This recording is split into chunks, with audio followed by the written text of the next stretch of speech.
ಕೆಲವು ಮನೆಮದ್ದುಗಳು ಬೇಸಿಗೆಯಲ್ಲಿ ತೂಕವನ್ನು ನಿಯಂತ್ರಣದಲ್ಲಿ ಇಡಲು ತುಂಬಾ ಸಹಕಾರಿ ಆಗುವುದು. ಅಂತಹದರಲ್ಲಿ ಒಂದು ಕೊತ್ತಂಬರಿ ಜೀರಿಗೆ ನೀರು. ಬೊಜ್ಜು ಕರಗಿಸಲು ನಾನಾ ರೀತಿಯಿಂದ ಪ್ರಯತ್ನ ಪಡುತ್ತಿರುವವರಿಗೆ ಬೇಸಿಗೆ ಎನ್ನುವುದು ಒಂದು ದೊಡ್ಡ ಮಟ್ಟದ ಅಗ್ನಿಪರೀಕ್ಷೆ ಎಂದರೆ ತಪ್ಪಾಗದು. ಯಾಕೆಂದರೆ ಬೇಸಿಗೆ ಕಾಲದಲ್ಲಿ ದೇಹದ ತೂಕ ಕೂಡ ಹೆಚ್ಚುವುದು. ಆದರೆ ಸೊಂಟದ ಸುತ್ತ ಆವರಿಸಿಕೊಂಡಿರುವ ಬೊಜ್ಜನ್ನು ಕರಗಿಸಲು ಕೆಲವು ಮನೆಮದ್ದುಗಳು ತುಂಬಾ ಪರಿಣಾಮಕಾರಿಯಾಗಿ ಕೆಲಸ ಮಾಡುವುದು. ಇದು ತೂಕ ಇಳಿಸಿ ಬೊಜ್ಜು ಕರಗಿಸುವುದು. ಈ ಗಿಡಮೂಲಿಕೆಯ ಕಷಾಯವು ಜೀರ್ಣಕ್ರಿಯೆ ವೃದ್ಧಿಸಿ ಹೊಟ್ಟೆ ಉಬ್ಬರ ಕಡಿಮೆ ಮಾಡುವುದು ಮತ್ತು ಚಯಾಪಚಯ ವೃದ್ಧಿಸುವುದು. ಆಂಟಿಆಕ್ಸಿಡೆಂಟ್ ಮತ್ತು ಉರಿಯೂತ ಶಮನಕಾರಿ ಗುಣವು ಇದರಲ್ಲಿ ಅತ್ಯಧಿಕ ಮಟ್ಟದಲ್ಲಿದ್ದು ಪ್ರತಿರೋಧಕ ಶಕ್ತಿ ವೃದ್ಧಿ ಮಾಡುವುದು ಮತ್ತು ಉರಿಯೂತ ಕಡಿಮೆ ಮಾಡುವುದು. ಅದು ಯಾವುದು ಎಂದು ನಿಮಗೆ ಕುತೂಹಲ ಮೂಡಿರಬಹುದು. ಇಲ್ಲಿ ನಾವು ನಿಮಗೆ ಹೇಳಲು ಹೊರಟಿರುವುದು ಕೊತ್ತಂಬರಿ ಮತ್ತು ಜೀರಿಗೆ ನೀರು. ಇದು ಸಂಪೂರ್ಣ ಆರೋಗ್ಯ ಕಾಪಾಡುವಲ್ಲಿ ಪ್ರಮುಖ ಪಾತ್ರ ವಹಿಸುವುದು.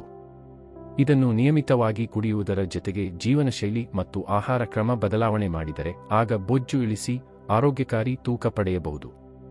ಕೊತ್ತಂಬರಿ ಜೀರಿಗೆ ನೀರು ಯಾಕೆ? ಕೊತ್ತಂಬರಿ ಮತ್ತು ಜೀರಿಗೆ ನೀರು ಕುಡಿದರೆ ಆಗ ಇದು ನೈಸರ್ಗಿಕವಾಗಿ ಹಸಿವನ್ನು ನಿಯಂತ್ರಿಸುವುದು ಮತ್ತು ಬಯಕೆ ಕಡಿಮೆ ಮಾಡಿ ಜೀರ್ಣಕ್ರಿಯೆ ವೃದ್ಧಿಸುವುದು. ಇದರಿಂದ ತೂಕ ಇಳಿಸಲು ಸಹಕಾರಿ ಮತ್ತು ಸೊಂಟದ ಸುತ್ತಲಿನ ಕೊಬ್ಬು ಕರಗುವುದು. ಜೀರಿಗೆ ಮತ್ತು ಕೊತ್ತಂಬರಿಯಲ್ಲಿ ಇರುವ ನಿರ್ವಿಷಕಾರಿ ಗುಣಗಳು ದೇಹದಲ್ಲಿ ಇರುವ ವಿಷಕಾರಿ ಅಂಶವನ್ನು ಹೊರಗೆ ಹಾಕಿ ಯಕೃತ್ ಕಾರ್ಯ ಮತ್ತು ಚಯಾಪಚಯ ಕ್ರಿಯೆಯು ಸರಿಯಾಗಿ ಆಗಲು ನೆರವಾಗುವುದು. ಈ ಬಿಸಿ ಪಾನೀಯವನ್ನು ಕುಡಿದರೆ ಆಗ ಅದು ಹೈಡ್ರೇಷನ್ ಸುಧಾರಣೆ ಮಾಡುವುದು ಮತ್ತು ಎಲೆಕ್ಟ್ರೋಲೈಟ್ಸ್ ಸಮತೋಲನವನ್ನು ಆರೋಗ್ಯವಾಗಿಡುವುದು. ಈ ಪಾನೀಯ ಸೇವನೆಯಿಂದ ಹೊಟ್ಟೆಯ ಸುತ್ತಲಿನ ಕೊಬ್ಬನ್ನು ಕರಗಿಸಲು ಹೇಗೆ ನೆರವಾಗುವುದು ಎಂದು ತಿಳಿಯೋಣ.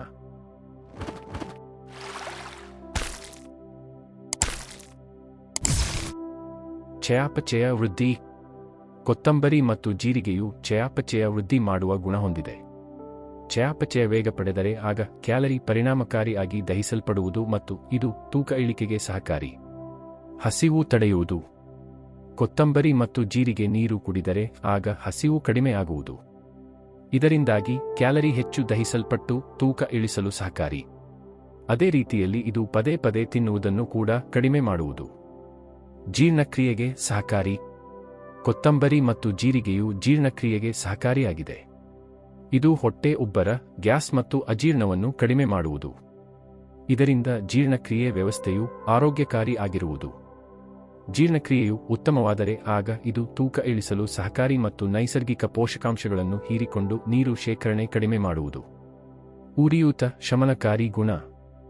ಜೀರಿಗೆಯಲ್ಲಿ ಉರಿಯೂತ ಶಮನಕಾರಿ ಗುಣಗಳು ಉತ್ತಮ ಪ್ರಮಾಣದಲ್ಲಿ ಇದೆ.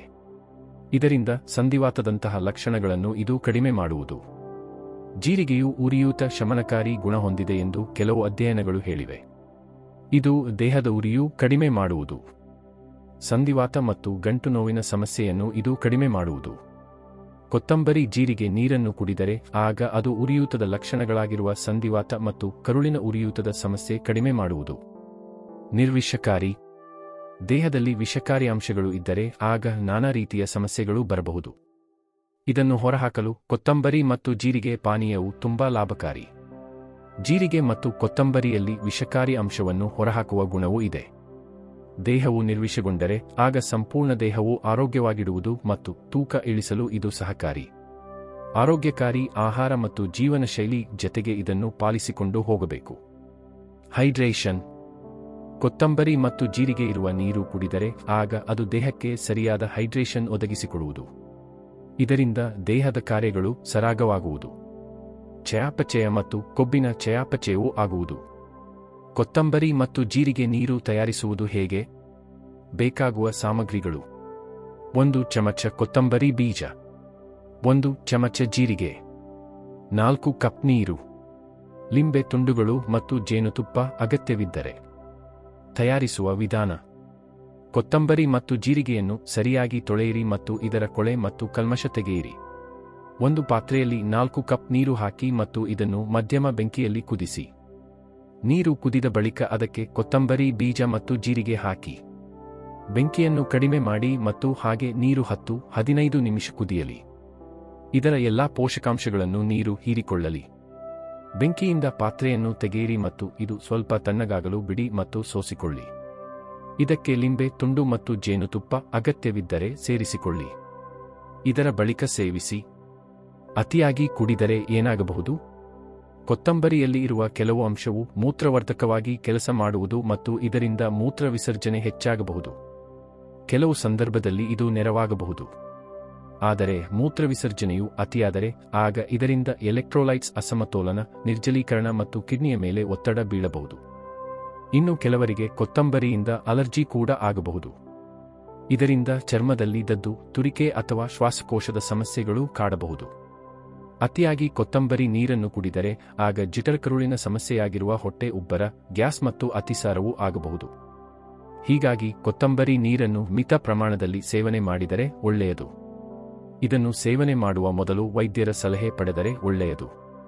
ಇದರ ಲಾಭ ಸಿಗಬೇಕಾದರೆ ಆಗ ಸರಿಯಾದ ವ್ಯಾಯಾಮ ಮತ್ತು ಆಹಾರ ಕ್ರಮವನ್ನು ಪಾಲಿಸಿಕೊಂಡು ಹೋಗಬೇಕು. ವೀಕ್ಷಿಸಿದ್ದಕ್ಕೆ ಧನ್ಯವಾದಗಳು. ದಯವಿಟ್ಟು ಸಬ್ಸ್ಕ್ರೈಬ್ ಮಾಡಿ, ಹಾಗೆ ಲೈಕ್ ಮಾಡಿ, ಹಾಗೆ ನಮ್ಮನ್ನು ಬೆಂಬಲಿಸಿ.